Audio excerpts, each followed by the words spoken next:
Sahabat-sahabatku, hadirin yang dirahmati Allah, alhamdulillah atas pertolongan dari Allah Subhanahu wa taala. Hari ini kita membuka di juz 28 ya, mudah-mudahan Allah berikan kelancaran. Kita akan masuk dalam surah At-Tahrim. Silahkan yang punya Al-Quranul Karim dibuka Al-Qurannya. Subhanallah, karena ketika kita membuka Al-Quran, menyiapkan diri, mentadabburi ayat demi ayat, dan ini merupakan perintah dari Allah Subhanahu wa taala. Baik, surah At-Tahrim kalau dalam mushaf ya, halaman 560 ya, silakan dibuka. A'udzu billahi minasyaitonir rajim. Bismillahirrahmanirrahim. Ya ayyuhan nabiyyu lima tuharrimu ma ahallallahu lak tabtaghi mardata azwajik wallahu ghafurur rahim. Ketahuilah wahai sahabatku, sesungguhnya surah At-Tahrim ini adalah surah yang terdiri dari 12 ayat. Termaktub di dalam mushaf dalam juz 29 ya, dalam juz 29 surah At-Tahrim, dan dalam juz 28, kemudian surah At-Tahrim ini jumhurul ulama, para ulama berbeda pendapat, dan kita mengambil pendapatnya jumhurul ulama yang mengatakan bahwasanya surah At-Tahrim ini tergolong surah Madaniyah. Walaupun sebagian ulama yang mengatakan sebagian surah At-Tahrim Madaniyah dan sebagian adalah surah Makkiyah, tapi yang rajih ya, jumhurul ulama, kita ambil pendapat yang terbanyak bahwasanya surah At-Tahrim seluruhnya adalah Madaniyah.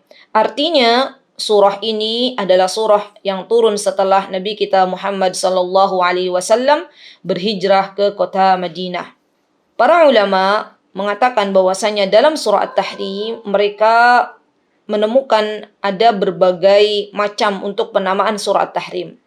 Yang pertama adalah surah At-Tahrim yang bisa kita lihat di mushaf. Ya, penamaan yang pertama adalah surah At-Tahrim. Ada juga yang menyebutkan bahwasanya surah At-Tahrim itu surah lima tuharrim, diambil dari ayat yang pertama, ya ayyuhan nabiyyu lima tuharrimu ma ahallallahu lak. Maka surah At-Tahrim disebut surah lima tuharrim. Dan ada juga yang menyebutkan bahwasanya surah At-Tahrim ini adalah surah An-Nabi, karena ketika kita baca surah At-Tahrim maka di sini akan kita dapati Allah Subhanahu wa taala menyebutkan ya ayyuhan nabi. Ya, khitabnya ditunjukkannya surah At-Tahrim ini khusus untuk Nabi kita Muhammad sallallahu alaihi wasallam. Dan surah At-Tahrim ini teman-teman ya merupakan surah yang sangat penting bagi kita khususnya yang telah berumah tangga atau bagi teman-teman yang akan masuk ke jenjang pernikahan. Karena subhanallah di sini ada banyak mutiara-mutiara hikmah yang bisa kita ambil. Bagaimana bermuamalah antara suami istri. Bagaimana seorang istri seharusnya menyimpan rahasia yang telah disampaikan oleh suaminya. Dan bagaimana pula seorang suami mendidik istrinya manakala mengetahui ada kesalahan-kesalahan yang dilakukan oleh istrinya. Subhanallah, ini semuanya ada dalam surah At-Tahrim. Dan kehidupan rumah tangga seseorang itu tidak selamanya mengalir seperti air. Terkadang ada sedikit ya problematika, hambatan-hambatan. Seperti kita ketika kita berjalan di atas sungai, pastinya ada batu-batu yang menghalangi kita. Namun tetap air itu akan mengalir walaupun air itu terkadang terhalang oleh batu-batu. Begitulah kehidupan sisi rumah tangga hamba-hamba Allah. Ya, dan begitu pula dengan kehidupan rumah tangga Rasulullah sallallahu alaihi wasallam. Dan ketahuilah wahai sahabatku, apapun yang terjadi pada diri Rasulullah sallallahu alaihi wasallam di dalam kehidupan beliau tidak lain dan tidak bukan kecuali kita diminta untuk mengambil ibrah, pelajaran. Jadi apapun yang terjadi dalam diri Rasulullah SAW itu agar umatnya mengambil pelajaran dari apa yang telah Rasulullah SAW rasakan. Kita bisa melihat Rasulullah SAW lahir dalam keadaan yatim. Itu semuanya agar umatnya bisa melihat umat Rasulullah SAW ada yang lahir dalam keadaan yatim. Agar umatnya tidak bersedih, lihat Nabi kita Muhammad SAW lahir dalam keadaan yatim. Kita tahu Rasulullah SAW tidak memiliki figur sosok ayah. Kemarin kita baru membahas ilmu parenting, bagaimana anak laki-laki dididik. Dan ada yang bertanya, bagaimana kalau misalnya dia tidak punya sosok ayah? tidak punya ayahnya karena sudah meninggal. Lihat bagaimana Rasulullah Sallallahu Alaihi Wasallam Allah berikan atau Allah takdirkan telah kehilangan ayahnya ketika Rasulullah SAW lahir. Maka ternyata Allah gantikan posisi ayahnya Rasulullah SAW yang menjadi figur seorang laki-laki di rumah dengan kakeknya yang bernama Abdul Muttalib, dengan pamannya yang bernama Abu Talib. Maka jawabannya bagi teman-teman yang kemarin bertanya, kalau misalnya seorang anak laki-laki tidak menemukan figur ayah dalam kehidupannya, jawabannya adalah berikan kesempatan anak laki-laki teman-teman semuanya untuk melihat figur seorang laki-laki dari kalangan keluarganya, baik itu dari kakeknya, baik itu dari pamannya, ataupun kalau tidak ada ya, maka seperti Imam Asy-Syafi'i. Bagaimana Imam Syafi'i, ibunya Imam Asy-Syafi'i ketika tahu Imam Syafi'i yatim di masa kecilnya, maka ibunya Imam Asy-Syafi'i menggandeng tangan Imam Asy-Syafi'i. Didudukkanlah Imam Asy-Syafi'i di majlisnya Imam Malik.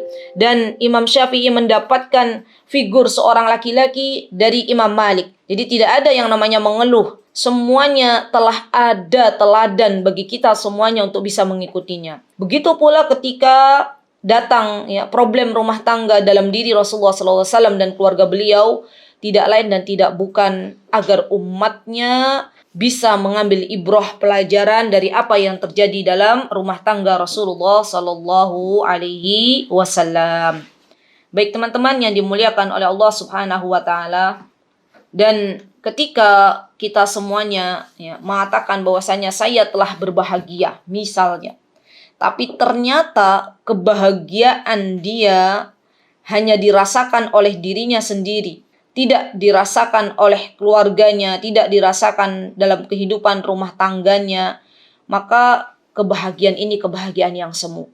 Jadi kebahagiaan yang hakiki sejatinya diantaranya adalah kebahagiaan seorang suami ketika dia mendapatkan istri salihah.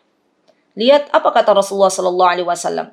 Di antara yang menjadikan seseorang itu bahagia, kata Rasulullah SAW, ketika seorang suami diberikan rizki istri yang salihah, ketika seseorang diberikan rumah yang besar, rumah yang luas, ketika seseorang diberikan ar-rakib, tunggangan atau kendaraan yang nyaman, itu yang akan membuat orang bahagia. Dan ini telah dikabarkan oleh Rasulullah Sallallahu Alaihi Wasallam. Maka kita ya memohon pertolongan kepada Allah, belajar demi sedikit ya apa yang telah Rasulullah Sallallahu Alaihi Wasallam alami dengan keluarganya, dan kita ambil ibrahnya. Jadi di ayat yang pertama, di antara asbabun nuzul ya, para ulama tafsir membagi dalam dua pendapat ya. Dua pendapat ketika Rasulullah Sallallahu Alaihi Wasallam, ya ayyuhan nabi, hai nabi, lima tuharrimu ma ahallallahu lak. Kenapa engkau mengharamkan apa yang telah Allah halalkan bagimu? Tabtaghi mardata azwajik. Demi kamu mencari kesenangan hati istri-istrimu. Demi kamu mencari keridhaan pasangan-pasanganmu. Wallahu ghafurur rahim. Ketahuilah sesungguhnya Allah Maha Pengampun lagi Maha Penyayang. Jadi teman-teman yang dimuliakan oleh Allah Subhanahu Wa Taala, Rasulullah Sallallahu Alaihi Wasallam ini ada dua pendapat. Pendapat yang pertama adalah ketika Nabi kita Muhammad Sallallahu Alaihi Wasallam mengharamkan madu untuk beliau. Padahal Rasulullah Sallallahu Alaihi Wasallam tahu bahwasanya madu itu halal. Ya, madu untuk kita minum itu halal kan? Nah Rasulullah SAW ketika itu mengharamkan bagi dirinya untuk tidak minum madu agar istri-istrinya ridho kepada beliau. Dan langsung mendapatkan teguran dari Allah Subhanahu Wa Taala. Jadi kisah singkatnya, saya tidak akan berbicara masalah panjang lebar ya karena tidak cukup waktunya. Jadi Rasulullah SAW memiliki banyak istri. Di antara istri beliau ada yang bernama ibunda kita Aisyah radhiyallahu anha, putri dari Abu Bakar As-Siddiq radhiyallahu an. Dan di antara istri beliau juga ada Hafsah, Hafsah binti Umar bin Khattab, yaitu putrinya Umar bin Khattab. Nah, di antara istri beliau juga ada Zainab binti Jahash yang pernah ikut dalam kajian setiap hari Sabtu yang diadakan oleh kajian tim Hasanah dan kajian Brisbane mengaji, insya Allah tahu siapa itu Hafsah, siapa itu Aisyah, siapa itu Zainab binti Jahash. Masya Allah, ini adalah teladan-teladan sosok-sosok terbaik sahabiah bagi kita. Dan kita harus belajar. Karena di zaman ini jangan sampai yang menjadi sosok teladan bagi kita Bukan para sahabiat, tapi artis-artis yang kita tidak tahu siapa mereka. Hanya viral di media massa, hanya viral di media sosial, kita ikut-ikutan. Ya, na'udzubillah summa na'udzubillah. Maka penting bagi seorang wanita, dia belajar siapa istri-istri Rasulullah SAW yang menjadi ummahatul mukminin bagi kita, siapa para sahabiah yang telah menorehkan tinta emasnya di dalam sejarah, subhanallah, dan siapa ibunda para ulama, sehingga kita bisa mengambil banyak pelajaran bagaimana ibunda para ulama mendidik anak-anak mereka. Ini yang harus kita ketahui. Dan alhamdulillah, ya, dalam kajian di hari Sabtu pukul 6, ya, kita akan dapati Masya Allah sahabiah sudah banyak, ya, Masya Allah. Dan di antaranya ada istri Rasulullah SAW yang bernama Zainab binti Jahash. Jadi suatu hari Rasulullah SAW masuk ke rumahnya Zainab binti Jahash untuk meminum madu. Kemudian ketika itu ibunda kita Aisyah radhiyallahu anha dan Hafsah, ya, radhiyallahu anha, beliau mengalami sebuah kecemburuan. Ya, ini fitrahnya wanita. Jadi tidak bisa dihilangkan dari wanita yang namanya cemburu, ya, Masya Allah. Karena cemburu itu tandanya cinta. Orang kalau sudah tidak cinta lagi ke suaminya, maka tidak ada cemburu. Dan cemburu itu ada yang masih diperbolehkan dalam koridor yang diperbolehkan, ada yang tidak diperbolehkan. Hati-hati, ya. Dan kasusnya dalam hal ini, para ummahatul mukminin, ya, ketika mereka akhirnya menyakiti hati Rasulullah SAW karena kecemburuannya dan ditegur oleh Allah Subhanahu wa taala, berarti kecemburuan yang telah keluar dari koridor. Kita akan mengetahui bagaimana kisah Rasulullah SAW akhirnya mengharamkan madu untuk dirinya, karena ketika itu Aisyah radhiyallahu anha dan Hafsah radhiyallahu anha bersepakat, ya, jadi mereka itu sahabatan, ya, istri Rasulullah SAW, sama-sama madu yang hidup, ya, bukan madu yang minum. Jadi kan kalau tobinah, kalau bahasa Arabnya itu, jadi Aisyah sama Hafsah itu kan sama-sama madu, ya, istrinya Rasulullah SAW. Mereka itu bincang-bincang, ya, ngobrol, ya, bertemu dan bilang, sepakat, ya, kata Hafsah, Aisyah, kita sepakat, ya, kalau Rasulullah SAW masuk ke rumahku, kata Hafsah, aku akan bilang nih, Rasulullah SAW, mulutmu kok bau karena telah memakan maghafir, ya, telah memakan sebuah, ada yang mengatakan maghafir ini sebuah minyak di mana itu baunya tidak sedap, ya. Ketika misalnya buka mulut tuh baunya itu tidak baik, tidak wangi. Dan begitu pula ketika Hafsah mengatakan kepada Aisyah, wahai Aisyah, kalau Rasulullah SAW masuk ke rumahmu, katakan saja Rasulullah SAW, aku mencium bau maghafir dari mulutmu. Nah, mereka dua tuh sepakat. Para wanita ini sepakat. Ya, oke, ya, sudah sepakat, deal. Masuklah Rasulullah SAW ke rumahnya Hafsah ketika itu. Masuk ke rumahnya Hafsah. Dan langsung, ya, Hafsah mengatakan kepada Rasulullah SAW bahwasanya, ya Rasulullah, aku mencium bau mulut darimu, ya. Dari mana engkau memakan maghafirnya? Jadi dari mana engkau memakan maghafir dan ini aromanya tidak baik. Dan ketika itu Rasulullah SAW mewanti-wanti kepada Hafsah radhiyallahu anha untuk tidak, ya, menyebutkan atau untuk merahasiakan apa yang telah terjadi pada diri Rasulullah SAW dan tidak membuka kepada istri-istri yang lainnya. Dan Rasulullah SAW mengatakan, saya tidak memakan maghafir. Bal, kata Rasulullah SAW, syaribtu asalan inda Zainab binti Jahash walan a'udalah. Wahai Hafsah, sesungguhnya aku tuh tidak makan maghafir. Aku tuh hanya minum asal tuh madu yang disediakan oleh Zainab binti Jahash, oleh istri beliau. Kalau memang misalnya engkau tidak mau, ya, mencium bau mulut, ya, yang aku makan madu itu, sudah, aku sekarang akan haramkan madu untukku dan tidak mengulanginya lagi untuk minum madu.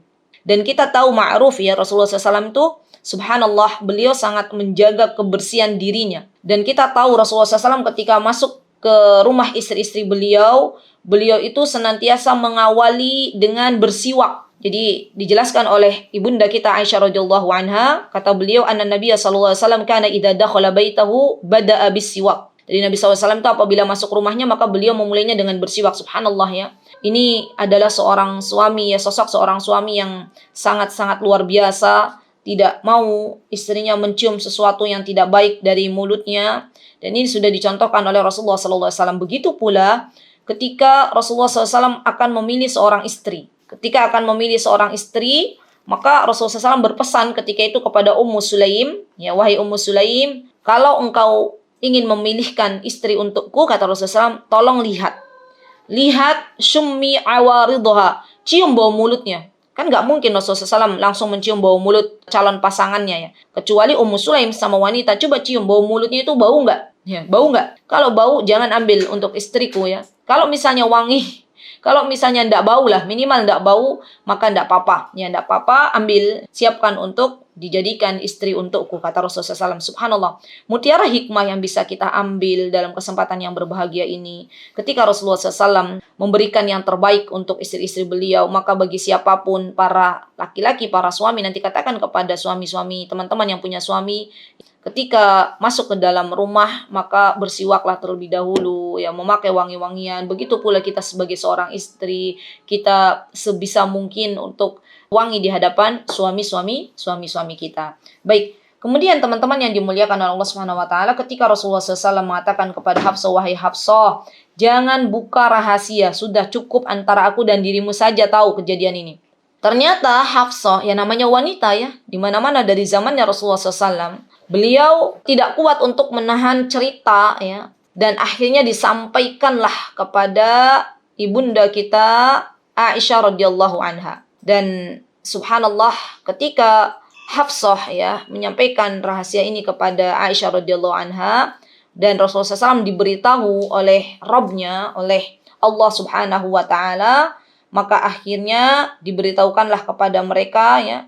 Dan Hafsah ketika itu bertanya, falamma nabba'at bihi wa adharallahu alaihi arrafa ba'dahu wa a'radu an ba'd. Bertanya, siapakah yang telah memberikan kepadamu wahai Rasulullah SAW apa kisah di antara aku dan Aisyah? Maka Rasulullah SAW mengatakan, kata beliau, yang memberitahukan aku adalah nabba'aniyal alimul khabir, adalah Allah yang maha zat, yang maha mengetahui segala sesuatu dengan secara detail. Nah, teman-teman yang dimuliakan oleh Allah Subhanahu wa taala, ketika itu Rasulullah Shallallahu alaihi wasallam telah mengatakan dalam dirinya untuk tidak memakan lagi madu, disebabkan agar istri-istri beliau yaitu Aisyah dan Hafsah ya tidak mencium bau sesuatu yang tidak baik dari mulut Rasulullah SAW.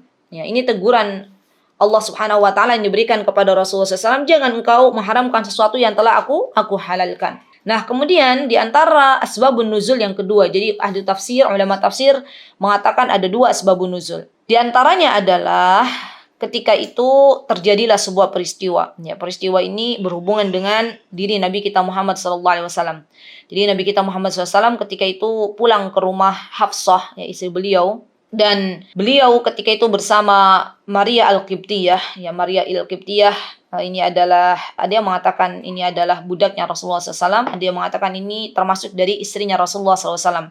Yang paling penting Maria Al-Qibtiyah ini adalah seorang budak yang dulu dihadiahkan oleh Al-Muqawqis, ya, raja di Mesir, kepada Nabi kita Muhammad SAW. Nah, ketika Rasulullah SAW pulang ke rumah Hafsah, ketika itu Hafsah tidak ada di rumah. Ya, tidak ada di rumah.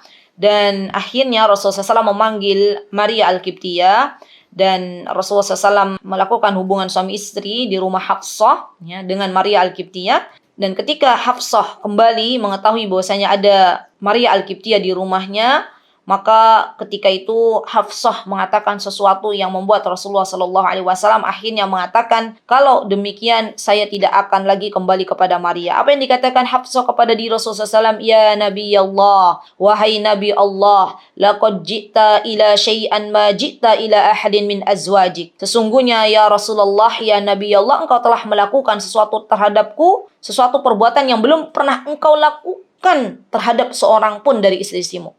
Apa yang telah Rasulullah SAW lakukan? Jadi kata Hafsah, ini adalah hari giliranku. Karena Rasulullah SAW punya istri ya banyak, dan ini kekhususan Rasulullah SAW. Ada yang mengatakan 11 ya. Dan ini khusus untuk Rasulullah SAW, tidak berlaku untuk kaum mukminin. Kaum mukminin seorang laki-laki maksimal 4 saja. Ya, 4. Rasulullah SAW punya banyak istri, ada hikmahnya di balik semua itu. Maka digilirlah ya, dapat giliran setiap malam itu dari satu istri ke istri lainnya. Dan ketika itu gilirannya Hafsah. Maka kata Hafsah, ya Rasulullah, engkau melakukan sesuatu yang tidak engkau lakukan kepada istri-istrimu. Ini adalah dauri, adalah giliranku, hari di mana engkau di rumahku, wa ala firashi, engkau lakukan ini di kasurku, di ranjangku ya. melakukan ya hubungan suami istri dengan Maryah di ranjangku. Qala, kata Rasulullah SAW, ala tardaina an uhrimuha fala aqrabaha ya Hafsah. Apakah engkau puas, apakah engkau ridho kalau aku tidak lagi mendekati Maria Al-Qibtiyah? Maka kata Hafsah, bala ya Rasulullah, ini karena rasa cemburunya Hafsah kepada Maria. Dan kita tahu subhanallah orang-orang Mesir, ya orang-orang Mesir itu cantik-cantik ya, Masya Allah, cantik-cantik. Saya dulu punya beberapa teman orang Mesir, subhanallah, cantik sekali ya, Masya Allah. Dan Mesir itu kan luas. Saya dulu punya teman orang Mesir itu dari Dimyat, ya daerah namanya Dimyat, Masya Allah cantiknya luar biasa, Masya Allah Tabarakar Rahman. Dan ini Maria terkenal dengan kecantikannya. Dan yang membuat akhirnya Hafsah itu cemburu. Wah, ini ada kejadian ya, dimana kejadian ini saatnya untuk menjauhkan Rasulullah SAW dengan Maria. Subhanallah. Dan ini sifat seorang wanita ya. Apalagi kalau di antara para istri, kalau ada yang lebih cantik, ya maka yang tidak cantik itu merasa cemburu. Padahal sejatinya seorang suami itu bukan hanya melihat dari kecantikan semata, tapi dari kecantikan hati ya, Masya Allah.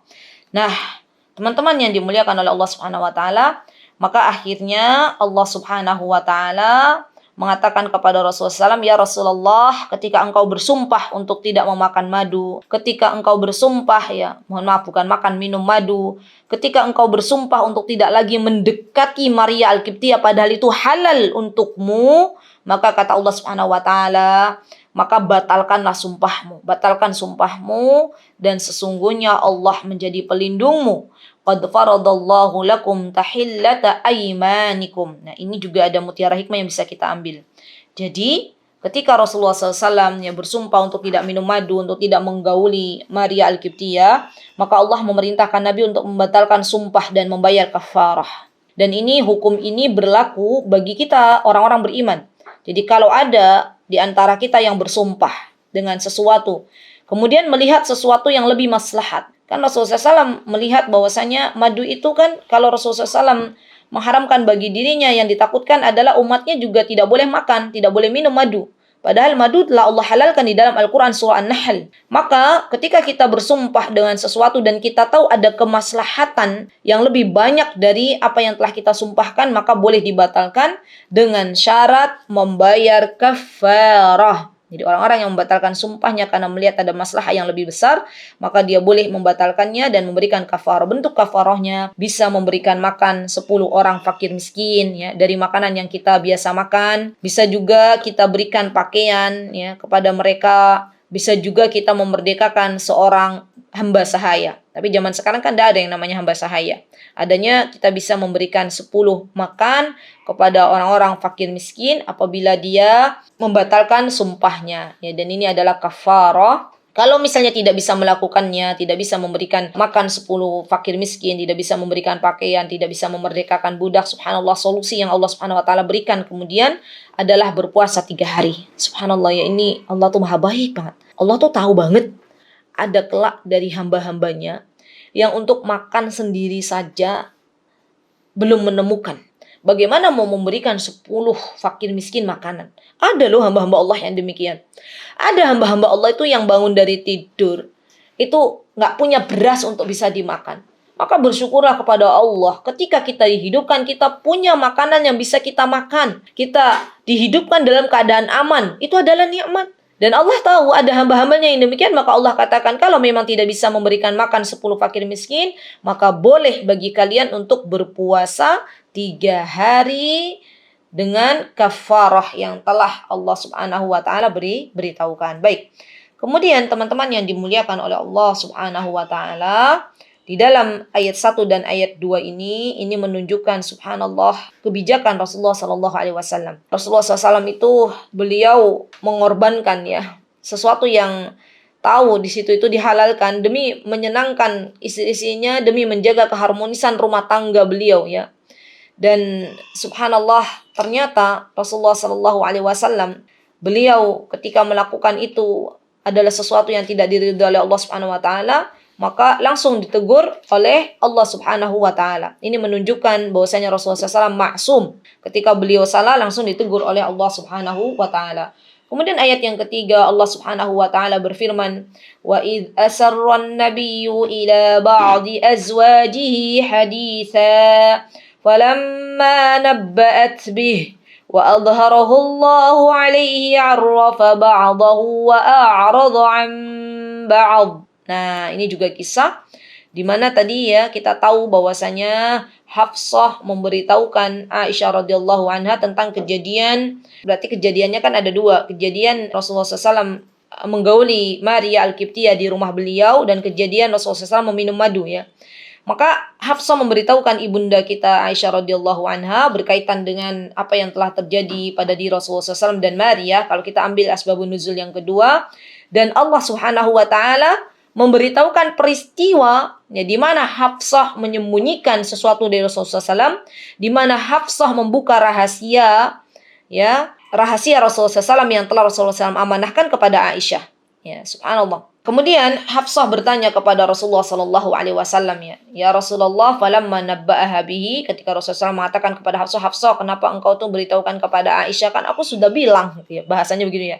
Kan saya sudah bilang agar kau tuh menjaga rahasia, enggak usah disampaikan kepada orang lain. Kalau memang saya pernah masuk ke rumah mau menggauli Maria, sudah cukup, kamu saja yang tahu, cukup ya. Tapi ternyata yang namanya wanita, yang namanya manusia tetap ya tidak terlepas dari yang namanya kesalahan, maka akhirnya bocorlah apa yang telah Rasulullah Sallallahu Alaihi Wasallam rahasiakan kepada Hafsah, ya akhirnya bocor kepada Aisyah, subhanallah. Dan ketika Rasulullah SAW mengatakan kepada Hafsah apa yang terjadi dalam diri Hafsah dan Aisyah, maka Hafsah pun bingung ya, siapa yang memberitahukan engkau? Dan Rasulullah SAW mengatakan, Man amba'aka hadza qala nabba'ani Allahul alimul khabir. Sesungguhnya yang memberitahukan kepadaku adalah Al-Alim, Allah yang Maha mengetahui.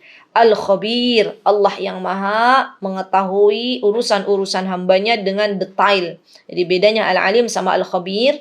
Al-Alim itu Allah mengetahui segala yang terjadi pada diri seorang hamba. Al-Khabir adalah Allah Subhanahu wa taala mengetahui detailnya pengetahuan Allah Subhanahu wa taala kepada seorang hamba.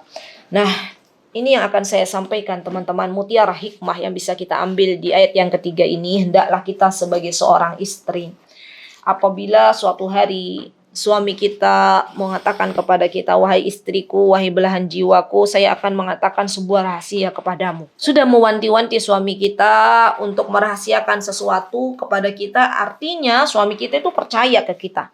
Maka janganlah kita membuka rahasia suami kita, karena itu bentuk kepercayaannya kepada kita. Dan subhanallah, yang kedua, mutiara hikmah yang kedua adalah begitulah sifat seorang wanita. Ada kalanya kita temukan wanita-wanita yang ember mulutnya. Tahu ember nggak? Jadi kita cerita, ya kita sudah bilang nih, tolong ya ini rahasia ya. Nanti si wanita ini bilang ke temannya, kemarin si A, misalnya si B, bilang ke si C, kemarin tahu nggak C, si A tuh bilang ke saya, begini-begini cerita. Tapi kata si A, ini rahasia. Maka aku katakan kepadamu, tolong jangan kabarkan ke yang lain. Ini rahasia. Bilang si B ke si C. Si C bilang lagi ke si D demikian. Si B telah mengabarkan kepadaku bahwasanya si A telah bercerita gini-gini pada si B. Dan si A mengatakan ini rahasia. Jadi kamu jangan ngomong-ngomong ke yang lain. Ini rahasia. Ya, terus ya merembet. Dan kita tahu yang namanya wanita itu kalau mendengarkan kabar ya, ada sebagian wanita yang sikohada yang dapat dipercaya, ada juga yang satu kalimat disampaikan ternyata sampainya nanti kepada orang lain jadi satu halaman. Ini sifat di antara sifat wanita. Maka kemarin ketika saya mengisi kajian ibu ini Denver, Amerika ya, itu ada ibu yang bertanya kepada saya, ibu-ibu, katanya kalau mau curhat ya, selain curhat kepada Allah, boleh nggak curhat ke ini, ke teman, ke teman, karena tuh kalau sudah ketemu teman tuh pengen curhat. Gitu. Saya katakan lihat-lihat dulu temannya tuh sikoh nggak, temannya dapat dipercaya nggak. Kalau temannya nggak dapat dipercaya, maka jangan curhat, nanti ember. Tapi kalau temannya dapat dipercaya, maka boleh menyampaikan curhatan ya. Dan saya katakan sebenarnya yang berhak untuk menerima curhatan kita semua ya setelah kita curhat kepada Allah Subhanahu wa taala sebagaimana Nabi Yakub curhat kepada Allah Subhanahu wa taala, maka kepada pasangan kita, ya kepada suami kita. Ya kita katakan kepada suami kita, Beb, yang ya, saya mau bercerita kepadamu dan ini adalah rahasia, tolong rahasia ya. Insya Allah saya yakin suami-suami yang saleh itu bisa menjaga rahasia kita seorang wanita. Dan yang saya lakukan ketika saya pengen cerita ke suami ya. Alhamdulillah, Masya Allah, Tabarakar Rahman, saya dapati solusi-solusi ya. Karena berbeda mungkin kalau misalnya kita cerita ke sesama perempuan ya, curhat ke sesama perempuan, mungkin bisa teman kita itu mengatakan, berempati ke kita ya, sabar ya, memang di dunia ini seperti ini, begini-begini, sabar itu empati ya seorang teman ke kita. Tapi belum tentu teman kita itu beri solusi. Beda dengan pasangan kita. Pasangan kita kalau kita cerita tentang anak-anak kita, ya curhat tentang anak-anak kita, maka pasangan kita pun memberikan solusi. Dan saya kira ya, yang selama ini saya alami, subhanallah, laki-laki itu ketika memberikan solusi ke kita itu solusi yang kalau kita pikir-pikir itu banyak membawa maslahatnya daripada mudaratnya. Ya. Jadi saya nasihatkan kepada teman-teman yang saat ini punya pasangan masing-masing, sebelum curhat kepada kawannya, curhat dulu kepada suami. Ya, beri kepercayaan suami teman-teman untuk mendengarkan curhatan teman-teman semuanya. Ya, jadi ini mutiara hikmah di antara mutiara hikmah yang bisa kita ambil di pagi hari ini. Kemudian di ayat yang keempat Allah Subhanahu wa taala berfirman, "In tatuba ilallahi faqad sagat qulubukuma wa in tadhaharu alaihi fa innallaha huwa maulah wa Jibril wa salihul mu'minin wal malaikatu ba'da dzalika dhahir." Kata Allah Subhanahu wa taala, wahai Aisyah, ya tatuba, itu dua orang. Wahai Hafsah, kalau engkau ya bertaubat kepada Allah Subhanahu wa taala, maka sesungguhnya Allah menerima taubatmu. Ya, Allah menerima kebaikanmu. Dan sesungguhnya hati kamu berdua itu kalau kamu bertaubat kepada Allah itu telah condong kepada kebaikan. Subhanallah. Dan ini menunjukkan teman-teman, mutiara hikmah yang bisa kita ambil dari ayat in tatuba ilallahi faqad sagat qulubukuma, di antara ciri orang yang hatinya masih hidup, orang yang mau menerima kebaikan, hatinya mau menerima kebaikan adalah dia orang yang diberikan taufik oleh Allah Subhanahu wa taala untuk bersegera bertaubat apabila melakukan kesalahan. Subhanallah. Jadi kita lihat nih, diri kita ini orang yang tidak mau bertaubat atau mau bertaubat. Kalau tidak mau bertaubat berarti hati kita ini tidak lagi condong kepada kebaikan. Tapi kalau Allah berikan taufik kita untuk bertaubat, berarti hati kita masih condong kepada kebaikan. Alhamdulillah. Wa in tadhaharu alaih, kata Allah Subhanahu wa taala, jika kalian berdua, wahai Hafsah, wahai Aisyah, masih menyusahkan Nabi kita Muhammad SAW, masih menyusahkan suamimu, maka sesungguhnya Allah Subhanahu wa taala yang akan menjadi pelindung, ya Muhammad akan menjadi pelindung Nabi kita Muhammad SAW. Begitu pula Jibril, begitu pula orang-orang yang beriman ya, yang baik, wal mukminin, orang-orang yang beriman yang baik, salihul mukminin, dan juga para malaikat-malaikat akan menolong Rasulullah sallallahu alaihi wasallam. Subhanallah, akhirnya teman-teman ya, Aisyah dan Hafsah meminta maaf kepada Rasulullah sallallahu alaihi wasallam ya. Dan ketika itu benar ya apa yang Allah Subhanahu wa taala tegaskan di dalam Al-Qur'anul Karim, bahwasanya Allah Subhanahu wa taala akan menjadi pelindung Rasulullah sallallahu alaihi wasallam ya. Begitu pula orang-orang yang beriman yang baik akan menjadi pelindungnya Rasulullah sallallahu. Jadi subhanallah, dalam kejadian itu ya kita tahu, kalau kita baca kisah ini di kisahnya Hafsah, maka Umar bin Khattab ketika tahu kejadian ini, Rasulullah SAW mendiamkan ya Hafsah dan Aisyah, tidak mendatangi rumahnya karena peristiwa ini. Dan Umar ketika tahu, beliau langsung mendatangi Hafsah ya putrinya dan memarah-marahi Hafsah. Wahai Hafsah, celaka kamu, kau telah menyusahkan Rasulullah SAW ya. Pokoknya kata Umar, jangan meminta hari-hari ini, jangan minta kepada Rasulullah SAW. Minta, kalau mau minta sesuatu, minta ke aku sebagai ayahmu. Kemudian Umar itu waktu itu langsung cari Rasulullah SAW ya. Karena tidak enak kan putrinya telah membuat susah Rasulullah SAW. Begitu pula dengan Abu Bakar. Abu Bakar juga rasa tidak enak ya. Ketika tahu bahwasanya Aisyah telah melakukan sesuatu yang tidak baik kepada Rasulullah SAW ya. Maka Umar ketika itu bertemu dengan Rasulullah SAW ya. Dan Rasulullah SAW waktu itu lagi di Masjidil Haram ya, lagi duduk ya. Dan Umar mengambil perhatian Rasulullah SAW ya. Akhirnya Rasulullah SAW tersenyum. Dan akhirnya Rasulullah SAW memaafkan ya kesalahan istri-istri beliau, yaitu Aisyah dan Hafsah. Karena kesalahan-kesalahan mereka berdua itu didasari dengan kecemburuan ya. Subhanallah. Karena didasari dengan kecemburuan, maka Rasulullah SAW memaafkan keduanya. Masya Allah ya. Dan tahu teman-teman bahwasanya ternyata ya, coba lihat. Di dalam ayat ini Allah Subhanahu wa taala tidak menyebutkan nama ya, tidak menyebutkan nama. Lihat, in tatuba. Allah Subhanahu wa taala tidak menyebutkan wahai, di dalam Al-Qur'an ya, wahai Hafsah, wahai Aisyah. Tapi Allah menyebutkan in tatuba, cuman hanya Allah menyebutkan 2 orang saja, 2 orang. Dan kalau kita tahu 2 orang ini yang dimaksud siapa, maka yang dimaksud adalah Aisyah dan Hafsah. Mutiara hikmah yang bisa kita ambil dalam ayat ini, ya, tidak seberapa penting kita mengetahui siapa yang ada dalam surah ini, dalam asbabun nuzul ini, tapi lebih dari itu, yang paling penting bagi kita semuanya adalah kita bisa mengambil ibrah dari kejadian ini. Kita bisa mengambil ibrah dari kejadian yang terjadi pada diri Rasulullah Sallallahu Alaihi Wasallam. Kemudian Rasulullah Sallallahu Alaihi Wasallam ya setelah memaafkan kesalahan kedua istrinya karena kecemburuan mereka saking cintanya mereka kepada Rasulullah Sallallahu Alaihi Wasallam, kemudian Allah Subhanahu Wa Taala mengabarkan ya di ayat yang selanjutnya, ayat yang kelima, asa rabbuhu in talaqakunna ayyubdilahu azwajan khairam minkun. Jadi pilihannya ketika itu Rasulullah SAW ya, kalau kalian wahai Aisyah dan Fatimah ya, sampai Fatimah, Aisyah dan Hafsah, sampai Rasulullah SAW menceraikan kamu nih, kalau sampai beliau tidak maafkan kalian berdua, kalau sampai Rasulullah SAW menceraikan kalian, maka Allah akan ganti kepada engkau wahai Nabi kita Muhammad SAW wanita-wanita yang lebih baik, wanita-wanita yang lebih baik. Masya Allah ya. Dan ini teguran ya kepada istri-istri Rasulullah SAW yang telah melakukan kesalahan. Kalau kau lakukan kesalahan kembali, maka siap-siap nih. Warning ya, siap-siap.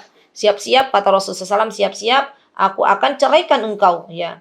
Jadi, membuat akhirnya istri-istri Rasulullah menjadi takut ya. Dan Allah akan mengganti istri-istri Rasulullah SAW ya, kelak nanti muslimat.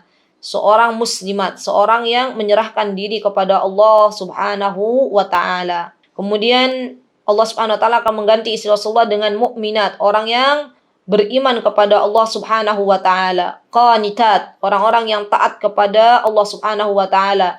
Sayyibat, sayyibat, ini sebagian ulama mengatakan bahwasanya sayyibat orang yang senantiasa bertaubat kepada Allah Subhanahu Wa Ta'ala. Abidat, orang yang senantiasa beribadah, rajin ibadah kepada Allah Subhanahu Wa Ta'ala. Dan kita temui subhanallah ummahatul mukminin, istri-istri Rasulullah SAW semuanya rajin beribadah. Di siang harinya mereka mengisi dengan saum, di malam harinya mereka mengisi dengan salat qiyamul lail. Masya Allah. Kemudian Allah mengatakan kami akan mengganti istri Rasulullah dengan saihatin sayyibati wa abkaro. Masya Allah. Jadi di samping mereka itu juga rajin beribadah kepada Allah ya, rajin berpuasa, dan juga Allah akan menggantikan kalau sampai Rasulullah menceraikan istri-istrinya, Allah akan menggantikan Rasulullah baik itu dengan gadis maupun dengan janda. Subhanallah. Dan kita tahu ya, ternyata istrinya Rasulullah SAW yang gadis itu hanya satu, yaitu ibunda kita Aisyah radhiyallahu anha.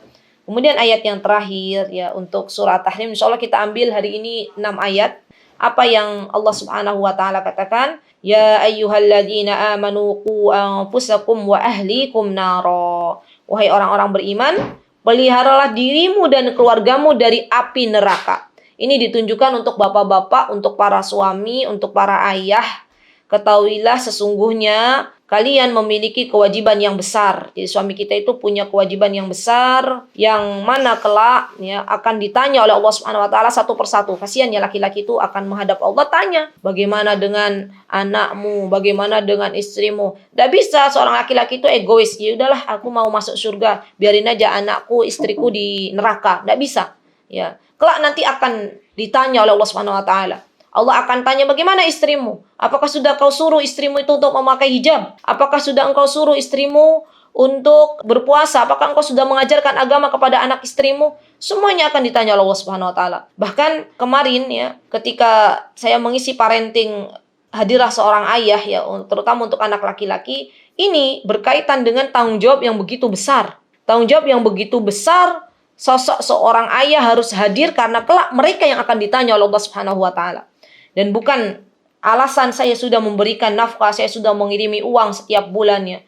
Terutama bukan hanya nafkah lahir, tapi juga nafkah batin, nafkah ilmu, itu juga termasuk ya dari nafkah. Masya Allah.